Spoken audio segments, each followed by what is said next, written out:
National disposable income অসমীয়াত ক'বলৈ গ'লে ৰাষ্ট্ৰীয় ব্যয়যোগ্য আয় ৰাষ্ট্ৰীয় ব্যয়যোগ্য আয় এইটো আচলতে হয় কি চোৱা আমাৰ ওচৰত এটা বস্তু আছে কি ডিছপ'জেবল ইনকাম অসমীয়াত ক'লে ব্যয়যোগ্য আয় এতিয়া ব্যয়যোগ্য আয় কি হয় মই অসমীয়াত লিখা নাই আৰু মই কৈ যাম অসমীয়াত কি হয় নেশ্যনেল ডিছপ'জেবল ইনকাম মানে হৈছে ৰাষ্ট্ৰীয় ব্যয়যোগ্য আয় ৰাষ্ট্ৰীয় ব্যয়যোগ্য আয় মানে কি সেইটো জানিবৰ কাৰণে আমি কি কৰিব লাগিব প্ৰথমতে ব্যয়যোগ্য আয়টো জানিব লাগিব আৰু ডিছপ'জেবল ইনকামটোকে আমি কি বুলি কওঁ এই ডিছপ'জেবল ইনকামটোকে আমি কওঁ ব্যয়যোগ্য আয় এতিয়া এই ব্যয়যোগ্য আয়নো হয় কি চোৱা ধৰা এজন মানুহ আছে এই মানুহজনৰ ওচৰত দুই ধৰণৰ আয় এজন মানুহৰ ওচৰত থাকিব পাৰে প্ৰথম কথা হৈছে আয়টো মানুহজনৰ ওচৰত কেনেকৈ আহিব উৎপাদন কাৰ্যত যিকোনো ধৰণৰ কিবা এটা অৱদান আগবঢ়াব লাগিব মানে লেণ্ড হওক লেবাৰ হওক কেপিটেল হওক বা অৰ্গেনাইজাৰ হওক মানে মানুহজনে শ্ৰমিক হিচাপেই কাম কৰক লাগে মানুহজনে নিজৰ ভূমি এডোখৰেই কাৰোবাক বন্ধকত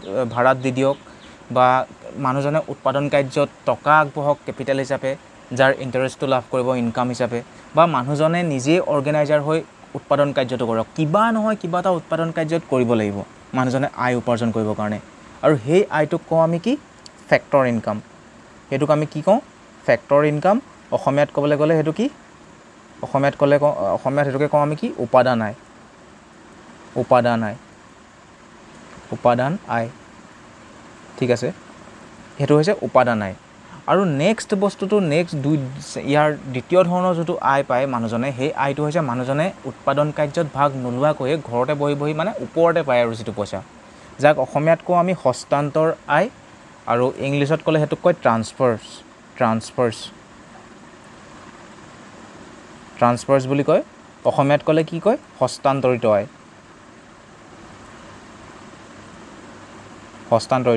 এতিয়া হস্তান্তৰিত আয় বা ট্ৰান্সফাৰ হৈছে যিটো মানে উৎপাদন কাৰ্যত আগভাগ নোলোৱাকৈ না তুমি লেবাৰৰ মালিক না তুমি লেণ্ডৰ মালিক না তুমি কেপিটেলৰ মালিক না তুমি অৰ্গেনাইজাৰ তুমি একোৱেই নহয় এনেই বহি বহিয়ে পইচাটো পাইছা আৰু যিটো পইচা তুমি ঘূৰায়ো দিব নালাগে অলপ মজা কথা গতিকে সেই তেনেকুৱা ধৰণৰ যোনখিনি ইনকাম সেই ইনকামখিনি হৈছে কি ট্ৰান্সফাৰ বা হস্তান্তৰিত আয় গতিকে মানুহ এজনৰ ইনকামটোত দুই ধৰণৰ ইনকামেই সোমাই থাকে এটা হৈছে মানুহজনে উৎপাদন কাৰ্যত আগভাগ লোৱাৰ কাৰণে পোৱা ইনকাম যাক আমি কওঁ উপাদান আয় নেক্সটটো হৈছে মানুহজনক কোনোবাই উপহাৰ দিলে মানুহজনে ক'ৰবাত লটাৰী জিকিলে বা কিবা হ'ল তেনেকৈ যোনখিনি উৎপাদন কাৰ্যত আগভাগ নোলোৱাকৈ পোৱা আয় সেইখিনিও মানুহজনৰ ইনকামত সোমাই থাকে আৰু এই দুই ধৰণৰ আয়ৰ মুঠ আয়টোক আমি কি বুলি কওঁ ডিছপ'জেবল ইনকাম ব্যয়যোগ্য আয় সেই মুঠ আয়টোক আমি কি বুলি কওঁ ব্যয়যোগ্য আয় ঠিক আছে ব্যয়যোগ্য আয়ত কি আয় সোমাই থাকে উপাদান আয় আৰু হস্তান্তৰিত আয় দুই ধৰণৰ আয়েই থাকে ব্যয়যোগ্য আয়ত আৰু ইংলিছত ক'বলৈ গ'লে ব্যয়যোগ্য আয়টোকে কওঁ আমি ডিছপ'জেবল ইনকাম এতিয়া নেশ্যনেল ডিছপ'জেবল ইনকামটো কি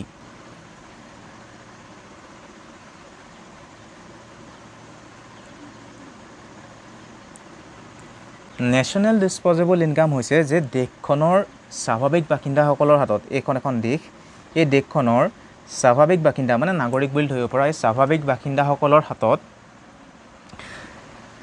কি হৈছে কনজামশ্যন বা ছেভিঙৰ কাৰণে মানে উপভোগ নহ'লে বা সঞ্চয় কৰিবৰ কাৰণে এই যে আমাৰ যোনটো ডিছপ'জেবল ইনকাম আছে ব্যয়যোগ্য আয় আছে এই ব্যয়যোগ্য আয়টো আমি নহ'লে উপভোগ কৰাত খৰচ কৰিম নহ'লে সঞ্চয় কৰিম ঠিক আছে এতিয়া নেশ্যনেল ডিছপ'জেবল ইনকাম মানে হৈছে যে দেশখনৰ স্বাভাৱিক বাসিন্দাসকলৰ হাতত কিমান টকা উপভোগ আৰু সঞ্চয় কৰিবৰ কাৰণে জমা আছে সেইখিনিয়ে হৈছে নেশ্যনেল ডিছপ'জেবল ইনকাম মানে দেশ এখনৰ স্বাভাৱিক বাসিন্দাসকলৰ হাতত কিমান টকা উপভোগ আৰু সঞ্চয়ৰ কাৰণে আছে সেইটো হৈছে নেশ্যনেল ডিছপ'জেবল ইনকাম ঠিক আছে এইটো আমি উলিয়াওঁ কেনেকৈ চোৱা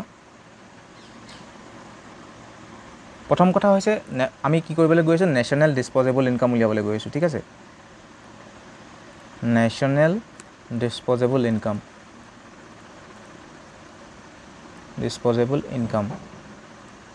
অসমীয়াত ক'লে কি ৰাষ্ট্ৰীয় ব্যয়যোগ্য আয় ৰাষ্ট্ৰীয় ব্যয়যোগ্য আয় কেনেকৈ উলিয়ায় প্ৰথমতে আমি ৰাষ্ট্ৰীয় আয়টোকে উলিয়াওঁচোন ৰাষ্ট্ৰীয় আয় মানে কি net national product at factor কষ্টৰ ৰামায়ণ মই গাই আমনি লাগি গৈছে আৰু net national product at factor কষ্টটো কি কাৰণে জাতীয় আয় হয় সেইটো মই বহুতবাৰ শিকালোঁ হয়তো মই ভিডিঅ' আপলোড কৰা নাই কাৰোবাৰ যদি কনফিউজ আছে মই এক্সট্ৰাকৈ এটা ভিডিঅ' আপলোড কৰিম কি বুলি যে net national product at factor কষ্টটোৱেই কি কাৰণে জাতীয় আয় সেই টাইটেলটো দি যদি এটা ভিডিঅ' লাগে কমেণ্ট কৰি জনাবা, মই সেইটো বনাই দিম। এতিয়া net national product at factor cost মানে হৈছে জাতীয় আয় বা ৰাষ্ট্ৰীয় আয়, ঠিক আছে। এতিয়া ৰাষ্ট্ৰীয় আয়ৰ পৰা আমি ৰাষ্ট্ৰীয় ব্যয়যোগ্য আয়টো উলিয়াব লাগে। গতিকে আমি এইটো ফেক্টৰ কষ্টত ল'ব এই কাৰণেই নোৱাৰোঁ, ফেক্টৰ কষ্টত নলওঁ, আমি নেট নেশ্যনেল প্ৰডাক্টটো ল'ম কিহত? মাৰ্কেট প্ৰাইচত। কি কাৰণে ল'ম মাৰ্কেট প্ৰাইচত? কাৰণ ফেক্টৰ কষ্টত কি হয়, net national product at factor cost মানে হৈছে যে ফেক্টৰছ অফ প্ৰডাকশ্যন, উৎপাদনৰ উপাদানসমূহক দিয়া পইচাটোহে আমাৰ ইয়াত সোমাই আছে net national product at factor কষ্টত। মানে যিহেতু নেশ্যনেল ডিছপ'জেবল ইনকামটোত কি ইনকাম সোমাই থাকে বুলি ক'লোঁ মই ডিছপ'জেবল ইনকামত? 1 নম্বৰ থাকে উপাদান আয়, 2 নম্বৰত থাকে কি? হস্তান্তৰিত আয় বা ট্ৰান্সফাৰ্ছ, ঠিক আছে, এইটো বা ফেক্টৰ ইনকাম। উপাদান আয় বা ফেক্টৰ ইনকাম আৰু হস্তান্তৰিত আয় বা ট্ৰান্সফাৰ, এই দুইটাই সোমাই থাকে ক'ত? ডিছপ'জেবল ইনকামত। এই দুইটাই এই ডিছপ'জেবল ইনকামত সোমাই থাকে। কিন্তু আমি এইটো কাৰণে এইটো ফেক্টৰ কষ্টত ল'ব নোৱাৰোঁ, এইটো কাৰণেই আমি এই বস্তুটো ফেক্টৰ কষ্টত ল'ব নোৱাৰোঁ এই বস্তুটো, কাৰণ ফেক্টৰ কষ্টত অকল উপাদান আয়কেইটাহে সোমাই থাকে। ফেক্টৰ কষ্টত অকল এই উপাদান আয়টোহে সোমাই থাকে। যিহেতু আমি ডিছপ'জেবল ইনকাম উলিয়াবলৈ গৈ আছোঁ, গতিকে আমি উপাদান আয়টো ল'লে নহ'ব, আমি হস্তান্তৰিত আয়টোও ল'ব লাগিব, যিটো আয় উৎপাদন কাৰ্যত আগভাগ নোলোৱাকৈ পায়। গতিকে আমি এইটো ফেক্টৰ কষ্টত সেইকাৰণে ল'ব নোৱাৰোঁ, এইটো আমি ল'ম মাৰ্কেট প্ৰাইচত। আমি এইটো কিহত ল'ম? সেইকাৰণে এইটো আমি ল'ম মাৰ্কেট প্ৰাইচত। Net national product at market price ল'ম নেশ্যনেল ডিছপ'জেবল ইনকাম উলিয়াবলৈ। কেলৈ ল'ম বুজি পালা? যে ফেক্টৰ কষ্ট মানে হৈছে factors of production, land, labour, capital, organiser, এইকেইটাক লেণ্ডক দিলা তুমি কি? ৰেণ্ট, কি বুলি কয়, লেবাৰক কি দিলা তুমি? ৱেজ, কেপিটেলক ইণ্টাৰেষ্ট, এইটোৱে পালে প্ৰফিট, অৰ্গেনাইজাৰে, এইকেইটা হৈছে আয়, এইকেইটা হৈছে ফেক্টৰ ইনকাম। ফেক্টৰ কষ্টত ল'লে অকল এইকেইটাহে যোগ হয়। এই ফেক্টৰ ইনকাম মানে এই উপাদান আয়, এইকেইটাহে, এই উপাদান আয় মানে কি? এই ফেক্টৰ ইনকাম এইকেইটা কথা কৈছে এই উপাদান আয়টোৱে। যদিহে আমি NNP-FC ল'লোহেঁতেন তেতিয়াহ'লে অকল এই বস্তুটোহে আমি ল'লোহেঁতেন, এই বস্তুটো। কিন্তু আমাক এই হস্তান্তৰিত আয়টোও লাগিব, গতিকে আমি সেইকাৰণে এইটো FCত ল'ব নোৱাৰোঁ, MPত ল'ম। MPত ল'লেনো কেলৈ হস্তান্তৰিত আয় যোগ হৈ থাকে? কাৰণ MPটোত কি থাকে? MPত প্লাছ হৈ থাকে কি? Net indirect tax. Net indirect টেক্সটো যোগ হৈ থাকে MPত। আৰু নেট ইনডাইৰেক্ট টেক্সটো এটা হস্তান্তৰিত আয় বা ট্ৰান্সফাৰ ইনকাম। সেইকাৰণে MP ল'ম আমি, NNP এট মাৰ্কেট প্ৰাইচ ল'ম, ঠিক আছে।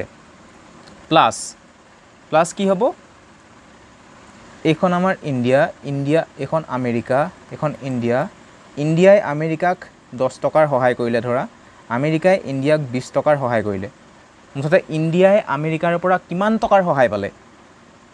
20 বিয়োগ 10 টকা এটাৰ সহায় পালে, ঠিক আছে, 10 টকা এটাৰ সহায় পালে মুঠতে। কাৰণ 10 টকা এটা আকৌ ইণ্ডিয়াই আমেৰিকাক ঘূৰাই দিলে, 10 টকা এটাহে সহায় পালে।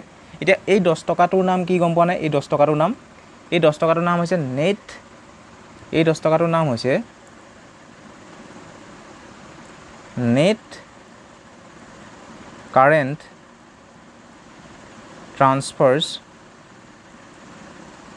From rest of the world, ঠিক আছে। এইটো সম্পূৰ্ণ মই নাই লিখা। আৰু current transfers from rest of the world, এই যোনটো 10 টকা আমেৰিকাৰ পৰা সহায় পাইছিলে ইণ্ডিয়াই, সেইটোৰ নাম। আৰু সেই বস্তুটো ইয়াত যোগ হৈ যাব, কাৰণ এই ট্ৰান্সফাৰটো মানে কি? অসমীয়াত ক'বলৈ গ'লে পৃথিৱীৰ আন অংশৰ পৰা পোৱা মুঠ নিগুট চলিত হস্তান্তৰ। পৃথিৱীৰ আন অংশৰ পৰা পোৱা মুঠ নিগুট চলিত হস্তান্তৰ মানে পৃথিৱীৰ আন দেশৰ পৰা আমাৰ ইণ্ডিয়াৰ যিহেতু আমি নেশ্যনেল ডিছপ'জেবল ইনকাম উলিয়াই আছোঁ, ইণ্ডিয়াৰ যিহেতু ৰাষ্ট্ৰীয় ব্যয়যোগ্য আয় উলিয়াই আছোঁ, গতিকে পৃথিৱীৰ আন দেশৰ পৰা ইণ্ডিয়াই কিমান টকাৰ প্ৰথমতে কি বুলি কয়, প্ৰথমতে আমি NNP MPত কি সোমাই গ'ল? উপাদান আয় কিমান টকা ইণ্ডিয়াৰ ওচৰত আছে সেইটো সোমাই গ'ল। নেক্সট যিহেতু আমাৰ হস্তান্তৰিত আয়ো লাগিব, গতিকে ইণ্ডিয়াই পৃথিৱীৰ আন দেশৰ পৰা কিমান টকাৰ ওপৰতে টকা পাইছে উৎপাদন নকৰাকৈ, সহায় হিচাপেই হওক বা যি হিচাপেই হওক, যিটোক আমি হস্তান্তৰিত আয় বুলি কওঁ, সেইটো ইয়াত যোগ হৈ যাব। আৰু সেই আয়টোক আমি কি বুলি কওঁ? Net current transfers from rest of the world. Rest of the world এইটো কাৰণেই কৈছোঁ, মই আমেৰিকাৰ উদাহৰণ দিলোঁ, পৃথিৱীৰ সকলো দেশৰ পৰাই ইণ্ডিয়াই সহায় পাব আৰু ইণ্ডিয়াই পৃথিৱীৰ সকলো দেশকে সহায় কৰিব, তাৰ সেই মুঠটো আমি ইয়াত যোগ কৰিম।